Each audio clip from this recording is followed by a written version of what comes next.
So, it's Tuesday. I haven't talked much about series or films this month, have I? I admit I've been putting it off till the end of the summer season, so I could talk about series that I've just wrapped up. As I'm sure I've mentioned, I've been following Hanasaku Iroha and Nichijou for the last 26 weeks. As I'm pretty sure I've discussed Hanasaku Iroha before, let's talk about Nichijou. I really don't know what was happening there. Seriously, that's an accurate summary of the series. I know a lot of you are into widget series like Kiroro Gunsu and Access Powers Italia. However, the insanity of Nichijou tops both series. The A-plot is about three girls. Myuko, who is an absolute idiot. There's Mio, a normal, everyday yaoi fangirl, and Mai-chan, who's kind of like the love child of Ayumu Kasuga and Yuki Nagato. Typically, their sketches revolve around Mai trolling the others or Yuko being astoundingly stupid. The B-plot is somewhat more compelling. It's the story of an 8-year-old super genius who may or may not be named Hakase Shinonome. Hakase is the Japanese word for professor. And her ridiculously human robot, Nano, who just wants to be a normal girl. And their talking cat, Sakamoto. The exchange between Hakase and Sakamoto is somewhat reminiscent of that between Minoru Shiraishi and Akira Kogami in Lucky Star, which makes sense. Kogami and Shinonome were both played by Hiromi Kano, and Sakamoto was played by Minoru Shiraishi.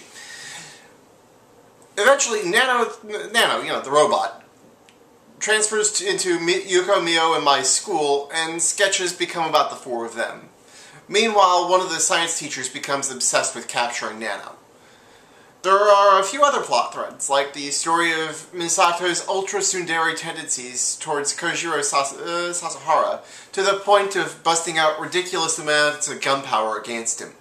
There's also the story of the Ego Soccer Club, which turns out to be a real sport, much to the founder of the club's dismay, and the story of Takasaki-sensei and Sakurai-sensei, and their budding attempts at romance.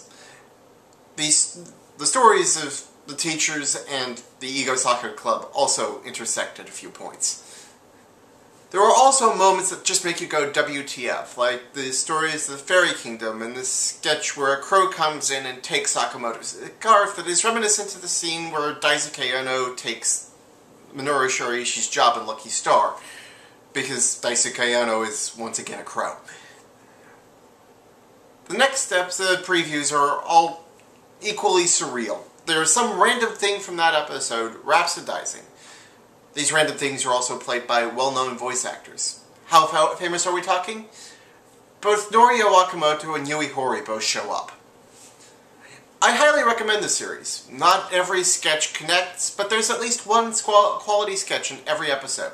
About the only complaint I have is that it needed more interplay between Hakase and Sakamoto. Sonia, I'll see you tomorrow, and I'll see everybody in person at Otakon.